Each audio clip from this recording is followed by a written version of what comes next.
Chers amis cinéphiles, c'est avec joie que je vous retrouve pour vous parler de deux grands biopics du mois de janvier 2025, et c'est ce qu'on va voir aujourd'hui dans les films du vendredi, Un parfait inconnu et Better Man.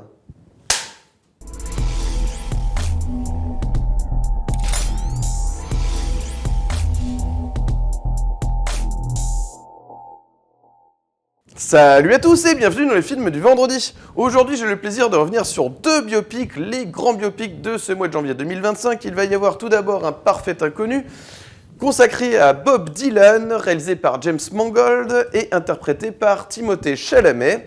Il y aura également Better Man, que je suis allé voir contre toute attente, de Michael Gracie, consacré à Robbie Williams, avec un chimpanzé en vedette, mais avec la voix, bien sûr, de Robbie Williams.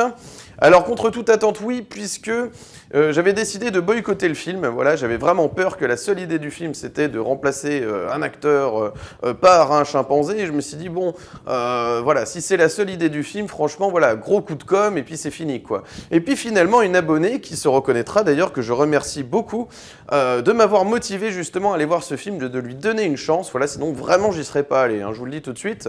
Vraiment, le genre de film où c'est placardé en termes de com', voilà, le meilleur film de l'année, alors qu'on est à peine en janvier, et que voilà, j'avais là juste l'impression qu'on essayait finalement de créer de la nouveauté, mais simplement en remplaçant un acteur par voilà, cette motion capture avec un chimpanzé. Je dis franchement, si c'est le seul truc, ouais, non, franchement, j'y croyais pas trop. Voilà, donc on y reviendra dans un second temps. Dans un premier temps, j'aimerais revenir eh bien, à ce qui fait le plus l'actualité, puisque c'est le film sorti le plus récemment, le 29 janvier. Donc, Un parfait inconnu, A Complete Unknown, en course pour les Oscars d'ailleurs, dans 8 catégories, donc c'est quand même quelque chose, avec Timothée Chalamet, donc, qui a interprété, hein, je le dis dès le départ quand même, les morceaux du film. Alors ça, c'est incroyable, parce que c'est vrai que dans le genre biopic, en général, on a une bande-son, voilà, les chansons originales, hein, qui sont passées en fond, et puis on a les acteurs qui jouent, qui font leur travail d'acteur. Timothée Chalamet a travaillé pendant des années sur ce film, avec le coach, justement, qui a travaillé sur, avec Austin Butler, hein, sur Elvis bien sûr, et puis il y en a eu d'autres. Voilà, le coach vocal c'était le même, et donc Timothée Chalamet a réellement interprété les morceaux dans le film. Donc je le dis d'emblée, hein, je préfère, avant toute chose, vraiment avant de rentrer dans le vif du sujet, j'aimerais quand même introduire ce film voilà, en expliquant quelle est la véritable plus-value déjà de base de ce film.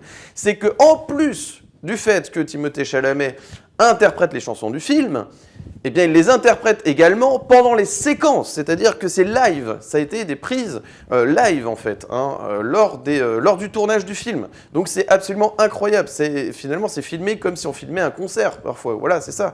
Franchement, dès le départ, je dis que Timothée Chalamet, ça a été voilà, ça a été vraiment le choix idéal pour ce film, hein. Franchement, il s'est donné corps et âme dans ce coaching vocal qui lui a permis d'arriver à cette performance, parce que c'est à la fois une performance d'acteur, parce qu'il arrive à s'immiscer totalement dans le phrasé, dans l'accent, un petit peu dans la voix de Bob Dylan, dans la façon de se comporter, le côté un peu nonchalant, le côté un peu insaisissable en fait du personnage de Bob Dylan en fait, parce que il est plein de mystères ce Bob Dylan, et c'est dur de jouer le mystère justement dans un rôle comme ça, comme celui de Dylan, de jouer le mystère, d'avoir envie de découvrir derrière ce mystère qui est réellement Bob Dylan. Voilà, donc il y a des zones d'ombre évidemment. On ne sait pas tout, mais jouer le mystère, c'est pas évident, parce que ça peut vite tomber dans un truc à plat où le type est vaguement mystérieux, mais en fait, on n'a pas envie de s'intéresser, de creuser Dylan. Avec Chalamet, on a envie de creuser. Il va avoir tous les fans de Dylan dans sa poche, déjà, Chalamet, parce qu'il est vraiment...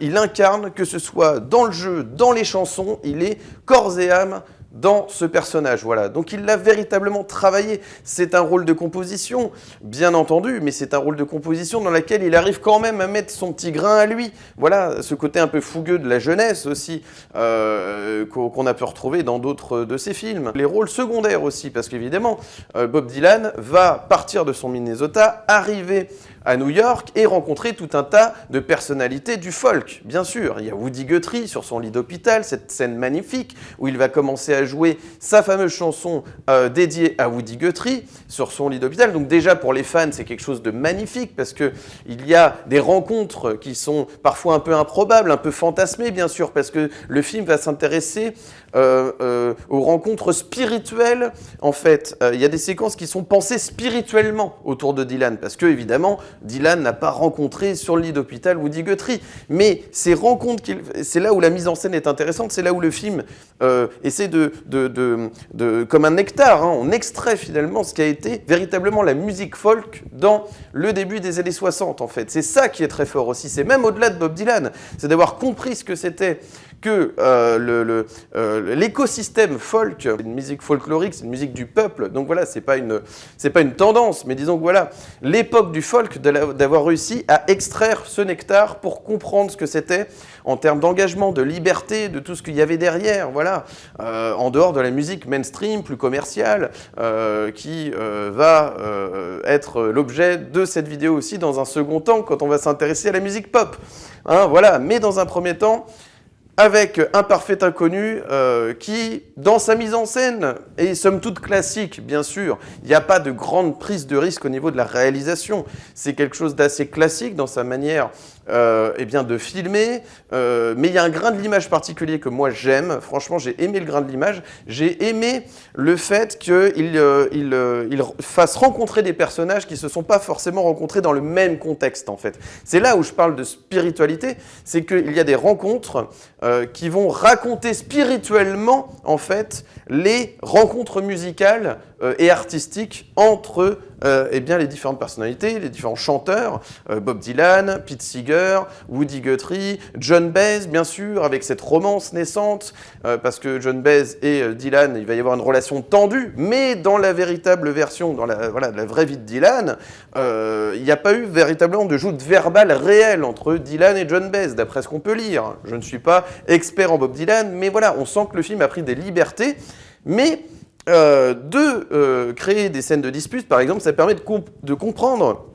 quelles étaient en fait les tensions entre les différents chanteurs et chanteuses de cette époque. Voilà, il y a eu entre fascination, admiration, liaison amoureuse et rivalité, forcément, puisqu'à un moment donné, il y a une question de notoriété, bien sûr. Donc ça, c'est très bien raconté dans le film. C'est un film, comme je vous le dis, qui est classique, bien sûr, dans sa manière d'appréhender l'histoire de Dylan, mais qui a quand même un côté très plaisant, en fait, parce qu'il y a une fidélité énorme, en fait, pour raconter la musique folk et pour avoir compris ce que c'était que le folk. Parce que quand on s'intéresse à Dylan, évidemment, il faut bien choisir un angle. Alors certes, le film va avoir pour climax, j'ai envie de dire, le moment où Dylan se met à passer de l'acoustique à l'électrique, bien sûr, puisque le film est adapté donc de l'ouvrage d'Elijah Wold, Dylan Goes Electric, hein, bien sûr. Donc, ça va être le climax, c'est le choix qui a été fait pour finalement raconter l'arrivée de Dylan à New York. Petit à petit, sa rencontre avec John Baez qui va aussi l'aider à se produire, mais également Pete Seeger qui va être son mentor, bien sûr, Woody Guthrie qui va être sa source d'inspiration. Tout le monde va avoir un rôle à jouer, justement. Et donc, il raconte bien tout ça. Woody Guthrie est là, pas seulement pour dire « je suis là, je suis dans le film » et pour faire comme des espèces d'easter eggs, vous voyez. Hein, c'est pas des caméos pour titiller le fan. Non, ils ont leur réelle importance. Ils incarnent tous une part de Dylan. Voilà, le mentor, la source d'inspiration, et puis aussi ses idoles aussi. Hein. Dylan est fan aussi de John Baez. Il a une admiration aussi pour Johnny Cash. Johnny Cash qui a commencé avant lui, hein, dans la vraie vie, à se mettre à l'électrique. Donc c'est pas anodin le moment où il va rencontrer Dylan en lui disant « Qu'est-ce que tu penses de mon passage à l'électrique ?» En gros, il va lui dire « Vas-y, tu t'en fous, assume ton truc, et puis mets la patate, quoi, en gros. » Et ben voilà, et ça, c'est pas forcément quelque chose qu'il a dit, Johnny Cash, comme on peut le voir dans le film, parce que dans le film, il va y avoir une rencontre à Newport à Rhode Island, et Johnny Cash ne faisait pas partie du line-up de la programmation. Donc vous voyez, il y a des choses qui sont un peu fantasmées, mais qui sont spirituellement vraies. Timothée Chalamet découvre l'adresse de Woody Guthrie, ou découvre qu'il est malade dans un bar, parce qu'il s'installe, il prend un verre, et c'est peut-être absolument pas comme ça. Apparemment, dans la vraie histoire, Bob Dylan aurait contacté d'abord la famille de Woody Guthrie avant de le rencontrer. Enfin, c'est tout un truc. Donc là, voilà, les choses sont un peu fantasmées, mais moi j'aime beaucoup parce que ça... C'est là où on peut expliquer les choses, par la métaphore, par l'allégorie, c'est ça qui est très très fort. Donc voilà, il y a un peu de liberté, évidemment. Je pense que l'ouvrage d'origine aussi, c'est un petit peu libéré. Mais c'est aussi ça la fiction, c'est aussi ça le biopic, parce qu'il y en a marre aussi de ces biopics qui sont simplement commerciaux et qui ne prennent pas des libertés.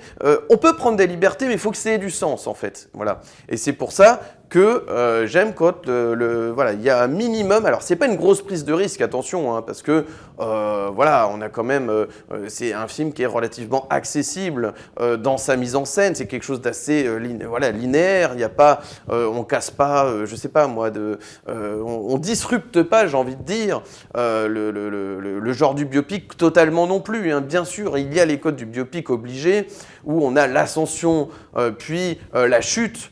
J'ai envie de dire, entre guillemets, d'un artiste. C'est ce qu'on a vu plein de fois sur cet arc narratif autour des biopics. Bien sûr, l'arc narratif n'est pas forcément novateur, mais par rapport à sa forme classique, c'est très bien fait. Et c'est déjà ça, parce que le film est plaisant. C'est pas non plus, comme pourraient être certains biopics, beaucoup plus axé comédie musicale, entre guillemets.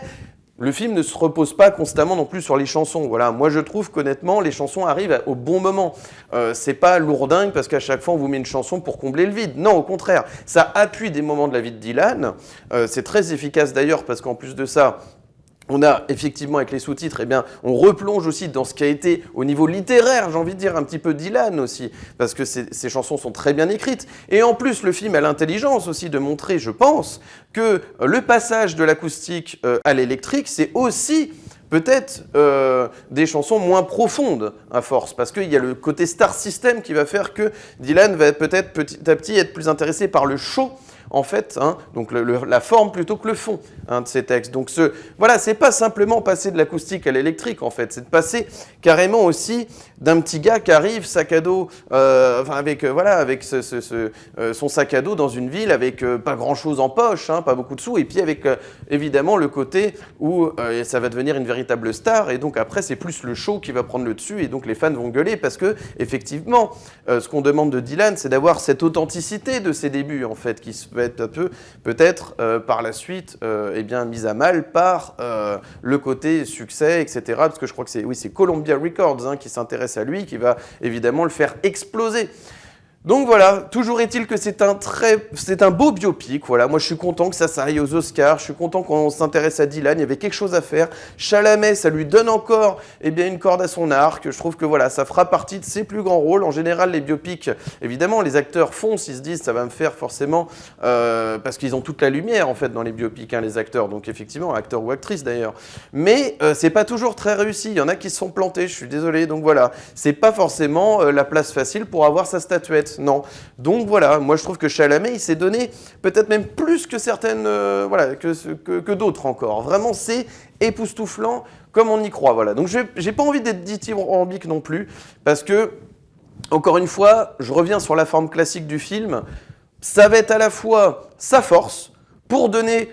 pour se poser, pour être avec Dylan, pour être voilà, c'est un film, on peut regarder ça avec sa guitare à la main, une tasse de thé, enfin vous voyez, il y a le côté comme ça où c'est assez posé, mais je trouve que voilà, ne pas avoir de montage frénétique comme ça a été le cas par exemple pour Elvis de Baz Luhrmann justement, hein, où il y a une flamboyance, où il y a un montage très nerveux, où on cut constamment, il y a des ellipses constamment, c'est presque épileptique à la fin en fait, le biopic d'Elvis, même si j'aime beaucoup hein, bien sûr, mais voilà, c'est beaucoup plus posé, c'est moins cuté, il y a un rythme voilà, un peu plus lent, on a le temps d'apprécier ce qu'on voit à l'image, c'est quand même assez agréable pour ça. On a aussi des moments des moments un peu récréatifs, j'ai envie de dire, où on a Dylan sur sa moto, tout ça, ça fait plaisir, on a l'impression de faire la route avec lui. Il y a le côté un peu road movie, un peu si on veut, parce qu'on trace la route avec lui, on ne sait pas si on va réussir à séduire la foule le soir, si on va réussir à aborder cette fille qui va peut-être nous envoyer balader. Voilà, donc on est avec lui, en fait, on vit un peu ce qu'il a vécu, comme ça, son sac à dos à la main. Donc c'est ça qui est fort, voilà, moi je trouve qu'on passe aussi un bon moment, et voilà, au-delà du fait que c'est pas forcément voilà, le film le plus original qu'on puisse attendre autour de Dylan. Néanmoins, voilà, il en fait pas des caisses. En fait, c'est ça, c'est un film qui est assez sobre, il en fait pas des caisses, mais avec son dispositif, il arrive eh bien, à nous emporter. Oui, on est quand même assez touché par cette histoire, même si, évidemment, on aurait pu avoir envie que le film se mouille un peu plus et que Mangold donne un peu plus sa lecture de Dylan, c'est-à-dire véritablement qu'est-ce qu'il a voulu véritablement raconter sur Dylan, peut-être ses ambiguïtés, le côté où le type il est tellement libre qu'il est capable de passer d'une fille à l'autre sans se poser trop la question de la moralité en fait. C'est pas forcément quelqu'un de toujours très moral là-dessus. Les pauvres filles elles sont fans, il les a etc. Mais comme un peu n'importe quel rockstar j'ai envie de dire. Mais c'est vrai que d'avoir un peu la différence Dylan, un peu plus s'intéresser qu'est-ce qu'il fait véritablement. Qu'est-ce qu'il a en fait par rapport aux autres en fait, de véritablement s'intéresser à la différence Dylan, si ce n'est en dehors de sa musique. Voilà, je trouve qu'en dehors de sa musique, c'est son côté mystérieux. Alors certes, on ne sait pas grand-chose non plus. Alors c'est peut-être très difficile aussi de donner sa lecture de Dylan, mais en plus de ça, ce serait peut-être aussi très risqué dans le sens où on pourrait se planter totalement, parce que la version de Mangold, peut-être que lui voyait Dylan, je sais pas, comme un rebelle, un autre va la trouver comme quelqu'un de très fleur bleue, romanesque, avoir une lecture beaucoup plus sombre, ou plus justement plus positive. Donc voilà, moi je trouve que globalement, on voit un petit peu ce qui le travaille, un petit peu ses obsessions aussi de réussir. James Mangold en plus est un réalisateur qui a vraiment touché à tous les styles. Il y a du western avec 3h10 pour Yuma, il a fait Indiana Jones 5, il a fait une comédie d'action qui est Night and Day. Le type en fait est tellement éclectique, c'est incroyable. Il a même fait du Marvel avec Wolverine, le combat de l'immortel. Et il y a eu Logan aussi qui a été très remarqué. Voilà. Donc il passe de plein de styles à l'autre. Voilà. Et effectivement, alors Le Mans 66 c'est dans les années 60, on essaye de retrouver un petit peu, de raccrocher les wagons, on ne sait pas trop comment finalement raccrocher Un parfait inconnu dans la filmographie de James Mangold. C'est vrai que c'est un peu particulier, à part Walk the Line qui était consacré à Johnny Cash. Voilà. Mais voilà, en tout cas les acteurs sont tous formidables aussi dans leur rôle. Mention spéciale aussi à Pete Seeger, enfin du coup à Edward Norton qui a remplacé à la dernière minute Benedict Cumberbatch, qui était censé l'incarner aussi. Alors les deux, je pense que ça aurait très bien fonctionné. Edward Norton fait très bien le boulot, donc voilà. Écoutez, il n'y a pas d'erreur. Elle Fanning dans le rôle de sa première petite amie, qu'on voit sur la pochette d'ailleurs, d'un de ses tout premiers albums de Dylan, Free Willing, de Memoirs of Free Willing, voilà, elle est aussi, enfin de toute façon, Elle Fanning, dans un film sur Bob Dylan, tu vois tout à fait le truc, quoi. Tu te dis, mais non, c'est... Forcément, elle est calibrée pour être une petite amie de Bob Dylan. C'est extraordinaire. C'est très très bon choix, Elle Fanning. Voilà, donc dans tout ce qui est film un peu sur le rock, sur le folk, tu la vois très bien. Elle a tout à fait le style, elle rentre tout à fait dans cet univers folk.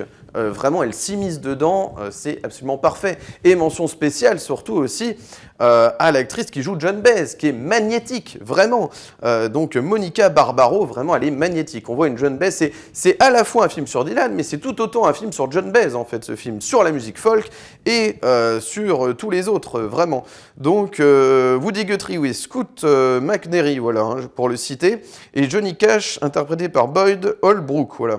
Vraiment, tous, c'est absolument incroyable, les amis. Voilà, franchement, voilà, je vais m'arrêter là-dessus. Donc, donnez une chance à Un parfait inconnu. Dans tous les cas, vous passerez un bon moment. Voilà, même si c'est pas le meilleur film, le meilleur biopic que vous ayez vu, vous allez passer un bon moment. Et je pense que voilà, pour les fans de Dylan, eh bien, c'est respectueux pour eux, en fait, justement. Voilà, ça, c'est un film qui va plaire aussi aux fans de Dylan. Voilà, c'est très bien fait. Et c'est à la fois aussi un bon film. Donc voilà. Un parfait inconnu de James Mangold à voir dans les salles de cinéma. Je passe maintenant sans plus attendre à Better Man. Alors comme je vous l'ai dit en introduction, moi j'avais J'avais envie de le boycotter, vous voyez ce truc, vous voyez cette affiche, le plus gros film de l'année avec ce chimpanzé, et tu te dis en fait c'est un biopic sur Robbie Williams, et tu te dis en fait le plus gros film de l'année, pourquoi? Parce qu'on a une idée révolutionnaire, c'est qu'on prend pas un acteur, on prend un chimpanzé en motion capture. Tu te dis bon, c'est sympa, mais tu vois pas trop le truc en fait. Bon, alors voilà, on donne la chance, et on se rend compte petit à petit, hein, en poussant la porte eh bien de la salle obscure, eh bien que finalement, eh bien on a peut-être bien fait d'y aller. Je vous explique pourquoi.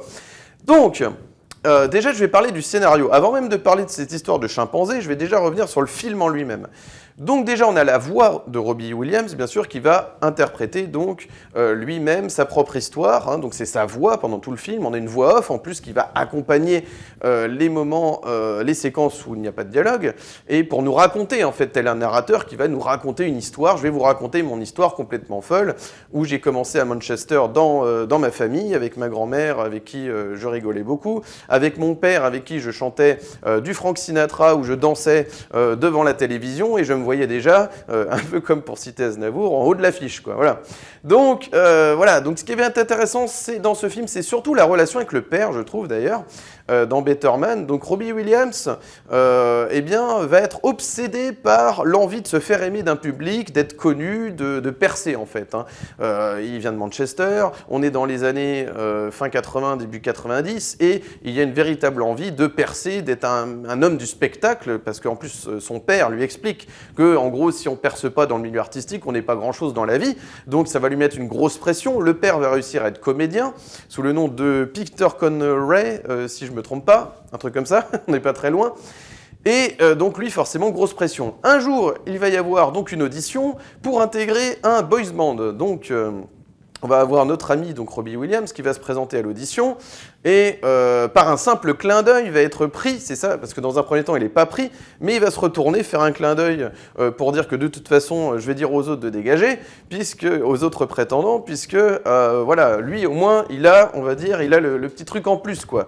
Le côté un peu insolent, quoi, le côté un peu j'en veux, et je m'en fous, de toute façon, je suis pas pris, voilà. Et donc, ce côté un peu rebelle va plaire donc au jury, et donc, il va être pris dans eh bien Texat, hein, bien sûr, voilà, donc ce boys band hein, anglais. Alors aux États-Unis, il y a eu aussi les Backstreet Boys, bien sûr, hein, Backstreet Boys, pardon. Et puis c'est surtout que, en même temps, en Angleterre, il y a eu certes donc les Texat, et vers 94, par là, donc les Spice Girls vont arriver aussi. Donc vous voyez, il y a les boys bands, les girls bands, donc ça nous ramène à toutes ces générations 90 que moi j'ai bien connues. Alors Texat, je connaissais juste de nom comme ça, je savais que c'était le groupe de Robbie Williams, mais je connaissais pas forcément les chansons, etc. Donc du coup, ça m'a permis aussi de rentrer dans l'histoire du groupe en fait qui a fait Robbie Williams par la suite. Donc c'est très intéressant parce que en fait, tu t'aperçois que c'était pas forcément le plus aimé du groupe.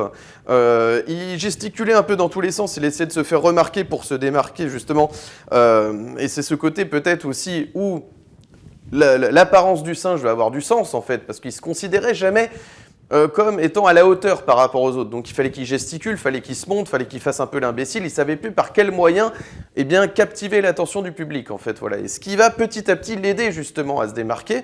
Mais voilà, il était toujours un peu... Il avait du mal à trouver sa place, en fait, dans ce groupe. Il avait du mal, parce qu'il avait un côté aussi authentique. Il avait beaucoup de fêlures, hein, j'ai envie de dire, quand même, parce que à chaque fois, d'ailleurs, le film, ça, c'est ce qui est très bien fait dans le film, c'est que quand il regarde le public, à chaque fois, il voit une espèce de double, qui est en fait son double un peu maléfique, j'ai envie de dire, qui lui dit « Non, mais tu vas pas y arriver, etc. » Donc, il doutait beaucoup de lui, en fait. Et c'est là où le film est bien fait, je trouve, c'est que c'est dans sa manière de mettre une espèce d'alter ego, de temps en temps, qui est dans la scène pour lui dire « Tu vas pas y arriver, etc. » pour montrer le doute. C'est-à-dire que le film a beaucoup d'idées de mise en scène pour traduire le manque d'assurance, le doute chez un artiste. Voilà, ça on ne peut pas reprocher à Better Man de ne pas avoir beaucoup d'idées là-dessus.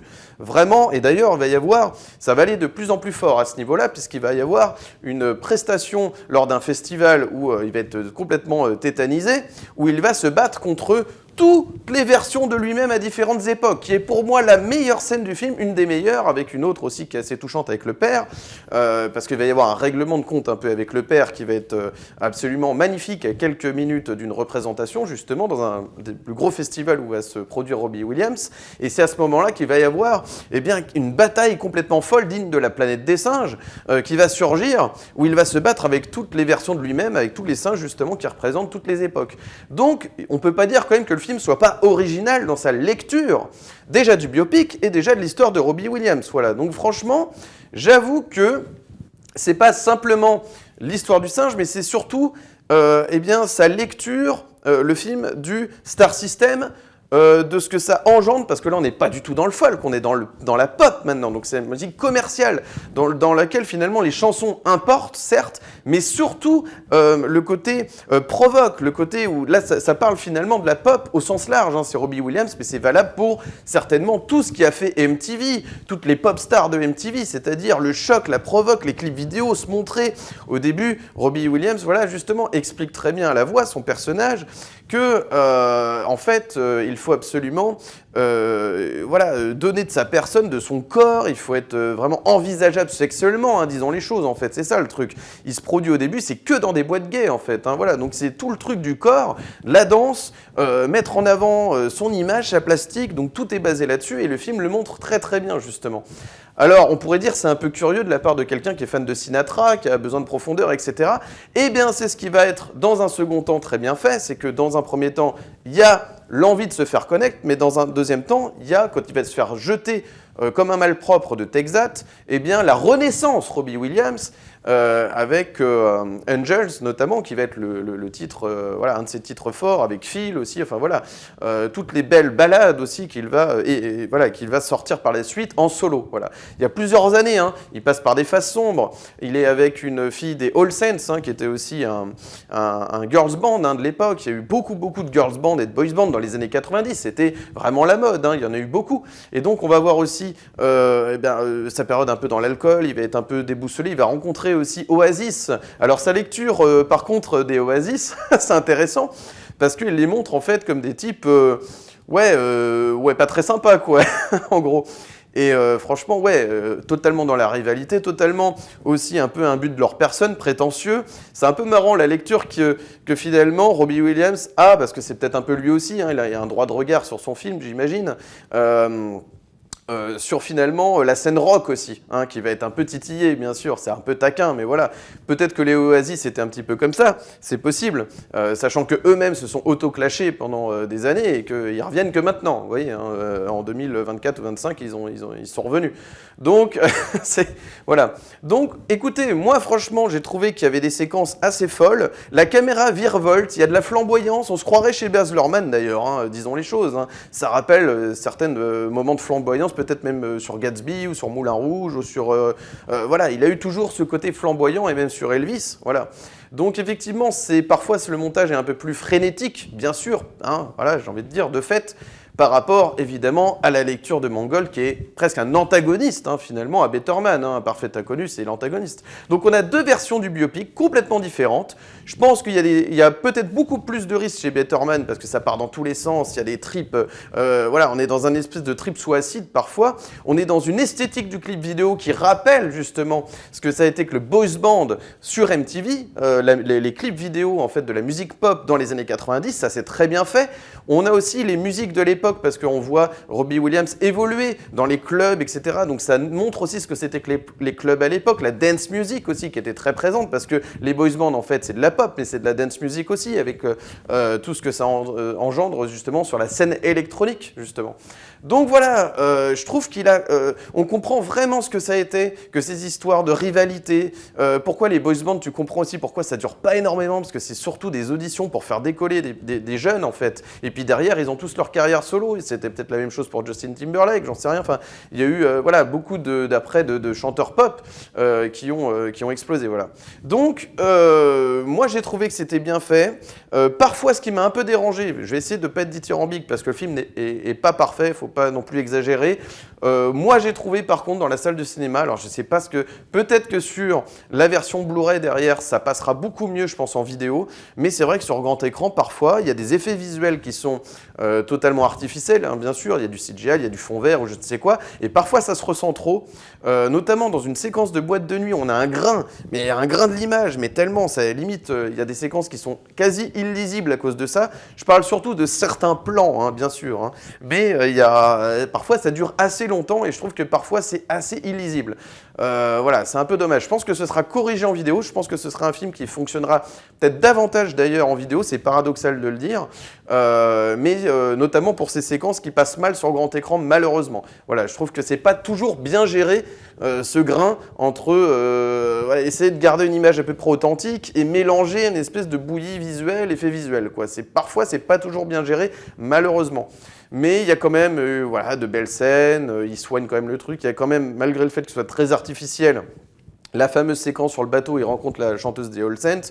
Voilà, il y a quand même une danse, il y a un truc, c'est mélangé un peu avec ses doutes, donc c'est assez bien fait. Il y a des montages alternés justement pendant cette séquence dansée qui vont permettre de rentrer quand même dans la psyché de Robbie Williams. Donc on comprend quelles sont ses interrogations, on comprend quels sont ses traumas, on comprend comment c'est très très dur aussi dans ce milieu quand on se fait jeter comme un malpropre, comment on rebondit derrière et c'est son envie. Par contre, ça rappelle quelque chose, c'est que malgré tout ce qui peut se passer dans l'existence en fait, tant qu'on s'accroche à son rêve justement, on y arrive. Alors évidemment, vous allez dire, on sort les violons, c'est le côté hollywoodien. Ouais, mais ça fonctionne quand même. C'est vrai que finalement, quand on voit quand même la détermination de Robbie Williams à réussir à quelque chose dans ce milieu, tu te dis, voilà, avec beaucoup d'humour en plus, avec des textes qui finalement, quand on s'intéresse, moi je me suis jamais véritablement intéressé, ça a été l'occasion d'ailleurs, les biopics, c'est aussi ça, c'est parfois s'intéresser au texte, avec justement, vous avez les sous-titres, donc vous regardez, et tu t'aperçois que oui, par rapport aux différents moments de sa vie, ça a du sens en fait. Et il y a une très belle séquence, il y a deux autres très belles séquences que j'ai bien aimées, c'est le moment où il va se clasher avec son père, qui finalement l'a abandonné, hein, bien sûr, il était bébé, il a quitté le foyer du jour au lendemain parce qu'il pensait qu'à lui, qu'à sa réussite en tant que comédien, voilà, il voulait réussir des choses, et puis après il va retrouver son fils, il va certes être fier, mais le fils va dire « ouais, mais t'étais absent pendant longtemps ». Il va y avoir cette magnifique scène où donc Robbie Williams, donc ce singe, est dans cette barque comme ça, et puis à quelques heures de prendre l'hélicoptère pour aller à ce qui va être un de ses plus gros shows quand il a démarré, bien sûr, où il a la tête pendue, là, vous savez, au début du show, eh bien, tu te dis, ouais, c'est une très très belle séquence, en fait. Je vais citer l'acteur, d'ailleurs, l'acteur qui joue son père, véritablement, j'ai trouvé qu'il était très très bon, donc quand même, ça mérite de citer donc le fameux Peter Williams, voilà, Steve Pemberton, pardon, voilà, absolument génial. Il y a Betty Williams aussi, donc la grand-mère, jouée par Alison Steadman, qui est assez touchante aussi. D'ailleurs, il y a une très belle séquence aussi que j'ai bien aimée, c'est à la fin, alors je ne veux pas spoiler, je vais faire très attention, mais il y a une très belle séquence que j'ai trouvée originale, bien vue, assez touchante, franchement, bien amenée aussi dans la manière d'amener cette séquence en fait, hein, véritablement, lorsqu'il va y avoir une séquence de cimetière. Voilà, j'en dis pas plus, une séquence de cimetière très bien vue qui va nous rappeler aussi que certainement dans les foyers anglais, il y a cette culture des petits plaisirs simples en fait. Ce côté où en fait on va être très ému parce qu'on a vécu des moments de télé où on mangeait des chips devant la télé en fait en foyer de ça. Il y a des valeurs en fait, tu ressens les valeurs du foyer populaire anglais. Ça j'ai beaucoup aimé ça. C'est-à-dire que certes, on voit les grosses stars, on voit l'argent, on voit tout le côté luxueux en fait de leur vie, mais ce qu'on voit aussi surtout, c'est ce qu'il y a à l'intérieur, leurs valeurs d'origine, le foyer, la famille, etc. Donc ça, j'ai trouvé que c'était très, très bien vu, assez touchant. Voilà. Donc écoutez, j'ai été surpris par ce film. Voilà, je m'attendais absolument pas à être agréablement surpris par Better Man. Franchement, je me suis dit, ça a l'air de film hyper commercial et tout. On nous le vend comme une grosse bombe pour que de temps en temps, il y ait un film qui soit vu en salle. Enfin, je suis désolé de le dire, mais voilà, parfois, c'est vrai qu'on se demande, parfois, les salles un peu désertes. Ben là, voilà, entre Un Parfait Inconnu qui a l'air de bien marcher en plus, et Better Man qui va peut-être aussi pousser les curieux à aller voir quand même ce film. Voilà, je trouve qu'il y a des biopics valables. Donc j'espère qu'on va continuer comme ça, que les cinéastes vont continuer à redonner du souffle encore au genre du biopic qui a des possibilités infinies, mais infinies. On peut traiter vraiment de 1000 façons ce genre. Ça laisse place à voilà, l'espace de liberté est infini autour du biopic. Franchement, ça fait plaisir quand les biopics sont réussis. Vraiment, ça fait vraiment plaisir. J'espère qu'il y aura... Ça va continuer dans ce style-là, qu'on arrivera à rentrer de plus en plus comme ça, comme une caméra de surveillance, comme un microscope dans la psyché des artistes. Ça peut être très intéressant de rentrer au plus profond justement de leur être pour comprendre en fait qui ils étaient véritablement. Parce que c'est aussi ça le cinéma, c'est d'arriver... Je pense à extraire aussi ce qu'il y a de plus organique, de plus psychologique justement dans l'âme des artistes. C'est ce que peut permettre aussi le cinéma avec la caméra, je pense. Voilà. Ça peut être très intéressant comme plus-value autour justement du monde du spectacle de la musique, du spectacle vivant, d'arriver à rentrer au plus profond dans l'âme des artistes. Voilà. Donc écoutez, on verra ce qui se passe pour la suite. J'espère qu'Un Parfait Inconnu sera récompensé au moins pour la performance de Timothée Chalamet aux Oscars 2025, qui arrive très prochainement, tout début mars, hein, le 2 ou 3 mars donc prochain. Et je crois que malheureusement, Better Man, c'est que pour les effets visuels. Voilà. Donc malheureusement, je trouve que c'est pas toujours ce qui est le plus réussi dans Better Man, bien qu'il y ait des mouvements de caméra complètement fous. Hein, bien sûr, la caméra virevolte, il y a des trucs parfois qui sont incroyables. C'est là que le clip vidéo est mêlé en fait au récit de manière assez habile, mais je trouve pas par contre que ce soit au niveau visuel toujours très propre en fait à l'image, à l'écran. Donc on verra ce que ça donne. En tout cas, bah, écoutez, c'est quand même 2 biopics qui valent le coup. Hein. Faut se déplacer en salle, les amis. Franchement, n'hésitez pas. Je sais que les places sont chères maintenant au cinéma, c'est de plus en plus compliqué, mais ça vaut le coup. Voilà, vous allez passer un bon moment dans tous les cas. Donc je vous recommande à la fois Un Parfait Inconnu de James Mangold et à la fois donc Better Man de Michael Gracey. Donc à voir absolument au cinéma. Si vous avez aimé cette vidéo, n'hésitez pas à mettre un petit like, de vous abonner, d'activer la cloche pour ne manquer aucune de mes nouvelles vidéos et de me suivre sur Instagram, Steph_LFDV. N'hésitez pas à m'ajouter sur Instagram afin d'être tenu informé des prochaines vidéos sur la chaîne ou tout simplement pour accéder à mon contenu. Écoutez les amis, donc la prochaine vidéo devrait s'intéresser en toute logique à The Brutalist, voilà, donc avec Adrien Brody, qu'on n'a pas vu depuis un moment. Enfin moi je suis content de voir un grand rôle d'Adrien Brody, voilà. The Brutalist, voilà, donc j'ai hâte de découvrir ce film, très attendu aussi. Je crois que lui aussi est en lice pour les Oscars, oui c'est ça, donc ça tombe très bien. Il sort le 12 février de mémoire, donc je sais pas à quel moment cette vidéo est sortie, donc je pense que le film est déjà sorti, voilà, on doit être le 14 là, parce que je l'ai fait un petit peu en avance, etc. Donc oui, on doit être certainement le vendredi 14 février, le jour où cette vidéo sort, donc le film vient tout juste de sortir, donc voilà, je vais me précipiter pour aller voir The Brutalist, et on en parle très prochainement. Ce sera peut-être pas uniquement consacré à ce film-là, il y aura peut-être un autre film qui viendra se greffer. J'essaie d'être un peu toujours, malgré mon retard, et bien de me rattraper et de parler un peu de tous les films qui font l'actualité du cinéma. Donc, écoutez, à très bientôt pour découvrir ce film. Et en attendant, bah, comme à l'accoutumée, il ne me reste plus qu'à vous souhaiter un excellent vendredi, un excellent week-end, et d'ici la prochaine vidéo, comme toujours, n'oubliez pas, prenez les films pour ce qu'ils sont. Allez, ciao!